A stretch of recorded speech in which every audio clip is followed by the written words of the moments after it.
સૌથી વધારેમાં વધારે કોઈ તકલીફ હોય તો આ કાયદાના હિસાબે ઠાકોર સમાજ મોટો સમાજ હોવાથી આ મૈત્રી કરારના કારણે કેટલા પરિવારો બરબાદ થયા છે અને પરિવારો બરબાદ એ રીતે ધારો કે ઘણા બધા પરિવારોમાં હાટાની પ્રથા છે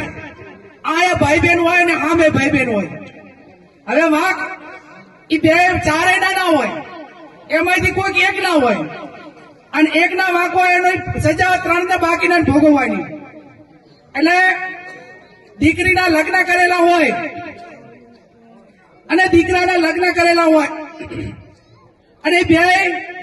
કે અમે જે લગ્ન કરેલા રે એમને નથી ગમતું અમે આ મૈત્રી કરાર કર્યા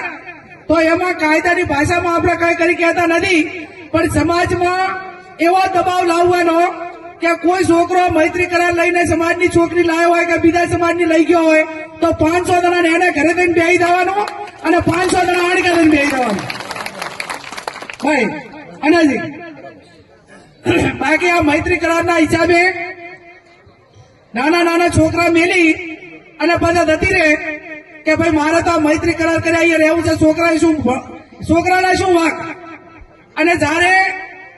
પુરુષ કરતા જયારે મહિલા આ પગલું ભરે ને ત્યારે છોકરાની હાલત ખરાબ થઈ જતી હોય છે એટલે આ ઘટના ગંભીરતાથી રોકવા માટે કરીને સમાજમાં તમામને બધાને વિનંતી કરું આનો મુદ્દો એટલો મેં હાથમાં ચર્ચામાં એટલે લીધો છે કે આ થોડું કાયદા સાથે જોડાયેલું હોવાથી